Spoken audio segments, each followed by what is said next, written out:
નમસ્તે બાળમિત્રો, કક્ષા 4 અભિનય હિન્દી પાઠ 17 टोपी और जूता। एनु गुजराती था टोपी अने चप्पल। देखो चित्र में ये टोपी का चित्र है और ये जूता का चित्र है। दोनों आपस में बातें कर रहे हैं।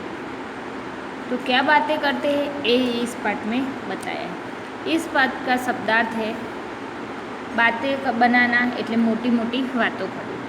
ધૂપ, તડકો, ઇજ્જત એટલે આબરૂ, શાયદ એટલે ભાગ્યે જ, કદાચ, ભાવ बढ़ना महत्व वधी जવું, कीचड़ એટલે કાદવ। तो ये टोपी और जूता आपस में क्या बात करते हो, क्यों झगड़ते हैं, ये इस पाठ में बताया है। टोपी बोला, टोपी ने कहा तू पैरों में रहता है એટલે કે ટોપીએ શું કહ્યું, તું પગમાં રહે છે, તું છોટા હે, તું નાનો છે, મેં સિર પર રહેતી હું કે હું માથા ઉપર રહું છું, मैं बड़ी हूँ એટલે કે હું મોટી છું। तो जूता ने कहा मैं पैरों में रहता हूँ पर काम कितना बड़ा करता हूँ। जूता चप्पले શું કીધું કે હું ભલે પગમાં રહું છું પણ મારું કામ કેટલું મોટું છે। टोपी कहे तू और बड़ा काम खाली बातें बनाता है। टोपीए कहूँ तू अने मोटू काम खाली बातों ज करे छे। जूता देखिए એટલે કે જુઓ, मैं पाँव को कंकड़, पत्थर, काच आदि से बचाता हूँ। શું કહે છે કે હું પગને કાંકરા, પથ્થર અને કાચ વગેરેથી બચાવું છું। मेरे कारण कीचड़ में भी पाँव गंदे नहीं होते કે મારા કારણે કીચડમાં પણ પગ ગંદા થતા નથી। टोपी ने कहा मैं भी आदमी के सिर को धूप और धूल से बचाती हूँ, मैं आदमी को इज्जत बढ़ाती हूँ।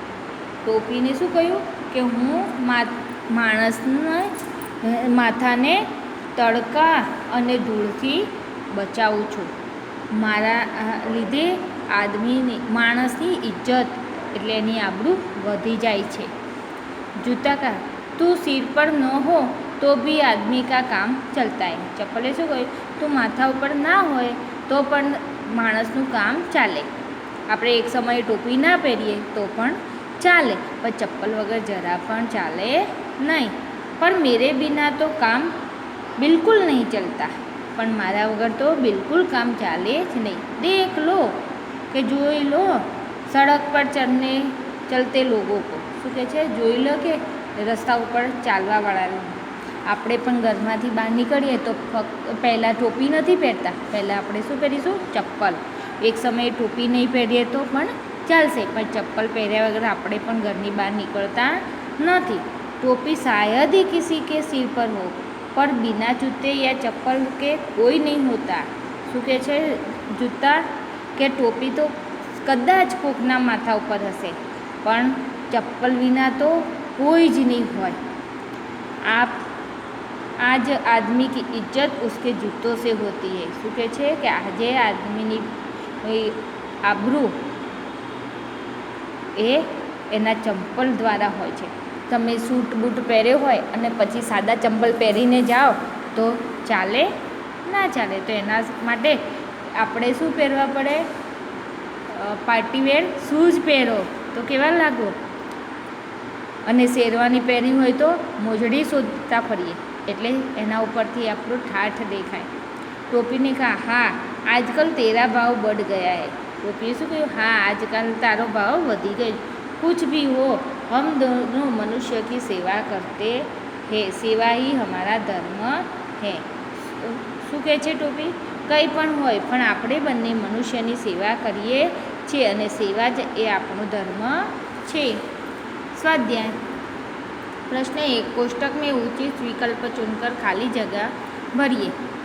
तो ये टोपी खाली जगह पर पहनी जाती है, कौंस में से देखकर इसमें लिखना है। तो टोपी कहाँ पहनी जाती है, सिर पर। जूते खाली जगह में पहने जाते हैं, तो जूते पैरों में पहने जाते हैं। 3 खाली जगह के बिना आदमी को काम चलता है, तो टोपी के बिना काम चलता है। आज आदमी की इज्जत उसके खाली जगह से होती है। किससे होती है? जूतों से होती है। 5, टोपी और जूते खाली जगह की सेवा करते हैं। किसकी सेवा? मनुष्य की सेवा करते हैं। 2, निम्नलिखित वाक्य कौन बोलता है? लिखिए। तो 1, खाली बातें बनाता है, तो यह वाक्य कौन बोलता है? टोपी। दूसरा, देख लो सड़क पर चलते लोगों को, तो यह बात जूता बोलता है। 3, सेवा ही हमारा धर्म है, तो यह टोपी बोलती है। 3, निम्नलिखित प्रश्नों के उत्तर लिखिए। 1, टोपी खुद को बड़ी क्यों मानती है? टोपी सिर पर रहती है, इसलिए खुद को बड़ी मानती है। 2, टोपी जूतों को छोटा क्यों बताती है? जूता पैरों में रहता है, इसलिए टोपी जूते को छोटा बताती है। 3, जूता पाँव की रक्षा किस तरह करता है? तो जूता कंकड़, पत्थर, कांच और कीचड़ से पाँव की रक्षा करता है। 4, टोपी किनसे सिर की रक्षा करती है? टोपी धूप और धूल से सिर की रक्षा करती है।